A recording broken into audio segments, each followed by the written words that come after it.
Corn sweat. Yes, corn sweat. Are you moving to Iowa? Well, that is just one of the things that you need to be concerned about if you're moving here. So what exactly is corn sweat? Well, I don't know if you knew this, but the state of Iowa does get extremely hot. And not only does it get extremely hot during the summers, but it is extremely humid, almost on par with Louisiana. I've had folks tell me that it does get almost as humid there. I've been to Louisiana, but it's actually during the winter, so can't say how humid it was there. Anyway, the reason that it gets so humid out is because of all the cornfields and bean fields that we have around right here in the state. And as those cornfields are growing, as those bean fields are growing, they're emitting a lot of moisture up into the air, hence the name corn sweat. All that humidity is coming from those agricultural fields, and us people here in Iowa feel it immensely when we're living here in the state during the summer. I personally hate the heat, hate the humidity, but it's something that we have to live with. But the flip side is something else that people really don't like when they're moving here, and that is the cold winters that we do have. Now, in my opinion, the winter is better than the summer, but I'm one that can't stand heat and humidity, so it's going to be a decision for you. But it is one of the #1 reasons I hear people want to leave the state when they are living here, because they can't stand the winter. And to some aspects, I can agree with them. You know, our winters here really kind of start in, I'd say, November and kind of go all the way through end of February, March timeframe. So they are extremely long, they're dark, they're dreary, and they can get extremely cold. This is an extreme example, but a couple winters ago, we got temperatures down below -40 degrees. Actual temperatures, not the feels like temperatures that sometimes you talk about, or the wind chill factor. All right, so that is something to really think about. And we get all this snow here. Now, I will say with the snow, so when we get that snow, yes, the temperatures are cold, but it's not gonna be those deep freezes like that -40 that I just spoke about. And honestly, the thing about the winters is I know the winters. I'm used to the winters. I grew up here in the state of Iowa, and honestly, that is why people give me a call, because I can give you the truth on what it's like living here, because I've had 30+ years of experience living in this state. So if you have any questions about what it's like living here in the state, give me a call, give me a text. My number is popping up below.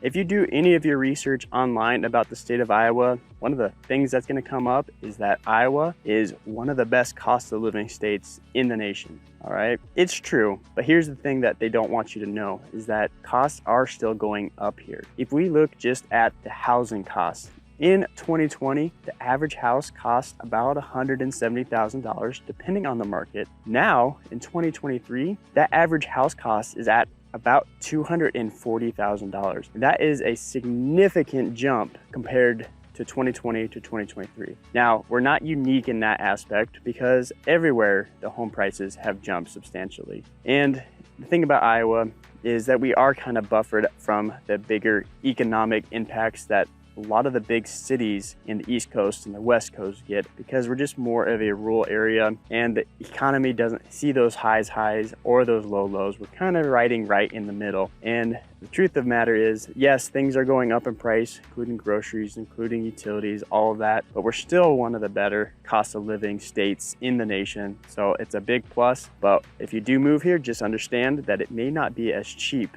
as you might think it is doing your research online. The state of Iowa is really known for all of its small towns. The thing they don't want you to know, if you choose to live in a small town, which I highly recommend, they are very great communities to live and grow up in. But the thing that you have to think about if you're gonna move to one of these small towns in the state of Iowa is that everything is going to be a drive. When I grew up in a small town, about 1,500 people, a little town called Logan, we had to drive at least, at minimum, a half hour to get to the nearest Walmart. And things haven't changed since I moved out of that area. So if you're not used to that kind of living where the nearest Walmart is 2 minutes down the road, you're gonna be in for a little bit of a shock, and people won't tell you that if you're moving to one of these small towns. So if you make that decision, what are some of the things to consider? Well, when you do go shopping, you want to plan ahead. You want to have 5, 6, 7 meals ready to go and what those ingredients are going to be, because you want to do an efficient job at shopping, because you don't want to have to drive a half hour to Walmart and then a half hour back, because that takes a whole hour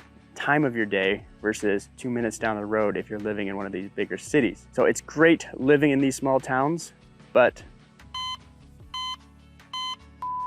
my camera died on me. But where was I? So it is great living in one of these small towns, but just know that some of the conveniences that come along with living in a bigger city are gonna be gone. That being said, there's a lot of benefits of living in one of these small towns. The other thing they don't tell you about moving to Iowa is the pace of life here in the state is a little bit slower. And when you think about it, it's because of all these small towns that I was just speaking to. You know, there are 1,500, 2,000 people, not a lot. Our biggest cities are, say, like Des Moines, which the Des Moines metro area is only 700,000 people. And that's actually a big chunk of the state population at about 3 million. So it's almost a third of the population in one of these cities. And it's really not that big a city when you compare it to these large cities that have populations that are the size of the whole state. And when you get less people crowded together, there's just less going on all the time. That hustle and bustle of a big city just really isn't present here in the state of Iowa. And it can be awesome if that's what you're looking for, but it can be also a detriment if you are somebody that likes that hustle, that bustle, that events, the programs going on, the, whatever it is.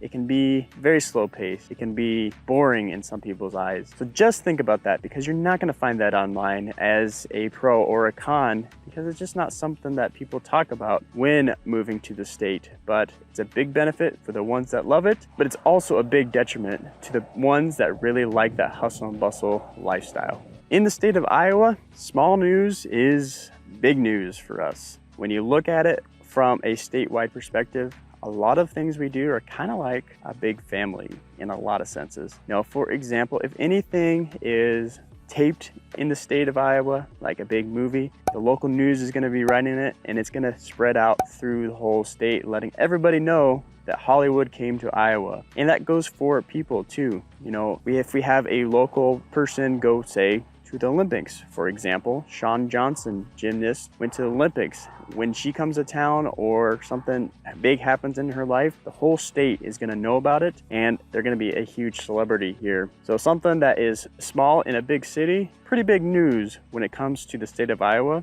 And when I talk about movies, one big movie that quote unquote got made for Iowa is The Quiet Place. It was actually written by two gentlemen out of Bettendorf, which is actually where I'm currently at, and they wrote it. They had a big blockbuster movie, and it was news everywhere that somebody from Iowa made this big blockbuster hit movie, and it's still talked about today. So yes, we are kind of like a big family in that sense. Small news does become large news, and you're going to hear about it pretty quickly. Something that's not talked about enough when moving to the state of Iowa is income tax. So what does income tax really look like? Well, it's been an income-based system for as long as I can remember, where you're paying a certain tax percentage at this level and then it kind of graduates down from there. But just recently, they are actually changing how they're doing income tax to a flat rate system. It's going to take a few years to get implemented, but 2023 is the first year that they are making the steps towards that flat rate tax. The top tier is going from 8 to 6% this year, and it slowly is going to work itself down to a flat tax for your income to a 3.6% tax rate. So pretty exciting news for people that like the flat tax idea, and it's going to be here before we really know it. And speaking of cost to live here, one thing that comes up quite often for people is the car registration. In the state of Iowa, it can be somewhat expensive for your car registration. So how does it really work? Well, if you buy a brand new car, how it really works is that when you register your brand new car, the registration is going to cost 1% of the list price plus 40 cents for every, I think it's 100 pounds that the vehicle weighs. So it can get quite expensive, especially if you're buying a big SUV or a big truck, because that extra little bit of tonnage, is what they call it here, is going to add up fairly quickly. And then as the vehicle ages, the percentage actually goes down from the list price. I believe after 12 years, it's just a straight $50. Don't have to worry about the tonnage anymore, but it does take 12 years to get to that point. So that can be quite a shocker if you're coming to Iowa and you're ready to register your car, that it can be quite expensive depending on what your car model is and how new it is. Now, I just barely covered the topic of Iowa in this video. So if you have specific questions that you need answered, well, check out my number down below. I am the one that will answer all those phone calls, texts, emails. But if you want to know more about the pros and cons of living in Iowa, well, check out this video right here because I cover that in much more detail.